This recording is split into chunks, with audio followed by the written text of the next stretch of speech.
હરિજનના બાઈ થઈ ગયા. નાની ઉંમરથી જે એને ભક્તિની લગ્ની હતી, એનો વૈરાગ હતો. અમારા દાદાથી બહુ રિલેશન હતું એને, એટલે હું વાત કરું છું.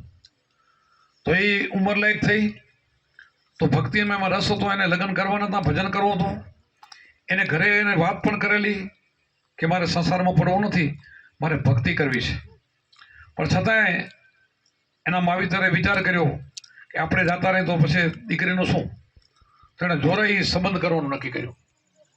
હમીરપુરથી એનો સંબંધ થયો. સંબંધનું નક્કી થયું.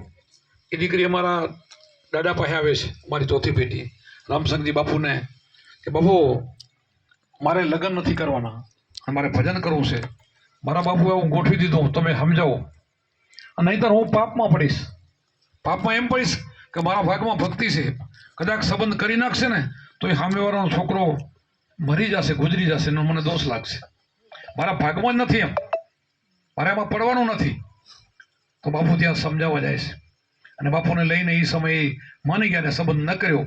પણ માન્યા નહીં એમ 4-6 મહિનાને કાઢ્યો, પાછો સંબંધ કર્યો. સંબંધ થયા પછી તરત જ મહિનામાં છોકરો ગુજરી ગયો હમીરપુર. અને પછી તો કાંઈ સંબંધની વાત આવે જ નહીં. પછી ભાઈ એવી ભક્તિ કરી તો અમારા દાદા એમને એક ઘોડી લઈ દીધી હતી. ગામોગામ એકલી દીકરી ઘોડી લઈને સત્સંગમાં જાય, એટલે કે હું એની લાજ નથી, એટલે ગાઈએ છીએ અમે. એકલી દીકરીને સત્સંગમાં ઘોડી લઈને જાય. વિચાર કરો કેવી હશે એ પોતીબાઈ. એ ભજન સત્સંગમાં જાય એવું તો એનું ભજન થયું. અને એક વખત અમારા ગામમાં જ્ઞાનગરજી બાપુ પણ મહાન સંત હતા. એમણે પોતીબાઈની પરીક્ષા કરવા માટે બધાને હરિજનોને બધાને જમાડવા બોલાયા જગ્યાની અંદર પરીક્ષા કરવા માટે. તો બધાએ અમારા જગ્યાની અંદર આંબલિયું બહુ છે, કાંટિયું આંબલિયું છાયો, એમાં બધા આ બધી સમાજ રજપૂતો દરબાર ને બધા વાણિયા વેપારી એમાં જમવા બેઠા. અને હરિજનોના તડકામાં બેહાર્યા પોતીબાઈની પરીક્ષા કરવા માટે. અને તડકામાં બેહાર્યા તો પોતીબાઈને બોલાવા બે ભાઈ ગયા કે ભાઈ હાલો ને જમણવાળો થઈ ગયો છે, પણ બાપુ બોલાયા પણ આપણા ઉપર થોડોક અન્યાય કરી રહ્યા. બાપુ કે કેમ? આપણને તડકે બેહાર્યા, કે મંડપે નથી, છાંયો નથી, એ બધા આંબલિયામાં બેઠા છે. તો કાંઈ વાંધો નહીં, કે અહીંયાથી ઘરેથી રવાના થયા. અને કહેવાય છે કે એક એક ડગલે આકાશમાં વાદળી નાની નાની થતી થતી ત્યાં ગયા ને ઘટાદોર વાદળું થઈ ગયું. આમ ઠંડી હવા આવે, વરસાદ કેમ આમ કેમ ઠંડી આપણે પડે, આમ શિયાળાની જેવી શીતળ ઠંડી પડે એવું. અને ઓલા છાયામાં પરસેવામાં રહી નાખે.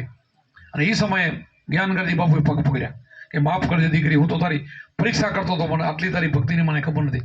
એવા પોતીબાઈ છે, હજી તો 1000 પડતા છે કુંભારામ જેટલા મારે બાવા નથી, એટલે પોતીબાઈનું અમે આ ગાઈએ છીએ. પછી અમારા જ્ઞાનગરજી બાપુ પરીક્ષા કરવાના એ પણ મહાન હતા. એ સમયમાં કચ્છના મહારાષ્ટ્રના માણસો 60 એકરની બાવાજીની વીડી છે, એમાં શિકાર કરવા આવ્યા હતા. બાપુને ખબર પડી ગઈ, એને પરચો બતાવ્યો, અને પરચામાં ભગામાં પડી ગયા.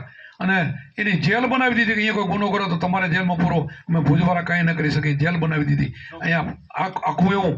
પછી થોડોક સમય પછી એક એની સીબરી પાડેલી હતી, પક્ષી. એ સીબરીને હાંકટાણું થાય ને જમે ને, સીબરી બોલે પછી જમે, ચકચકાટ કરીને પછી જમે. તો એક વખત પોતે ક્યાંક યાત્રા કરવા ગયા, થોડોક સમય એમાં આ પંખીને બધા જમાડે એવું પણ નીચે ઉતરીને જમે એવું હતું. પછી એમાં એ સમયમાં વાઘરી લોકો ત્યાં પૈયા કરતા, વીડ હતું ને, લીમડાનું બહુ મોટું 60 એકર વીડ હતું. પૈયા કરે ને ગુજરાન લાવે, અને એવું બાપુ છૂટ આપતા હતા.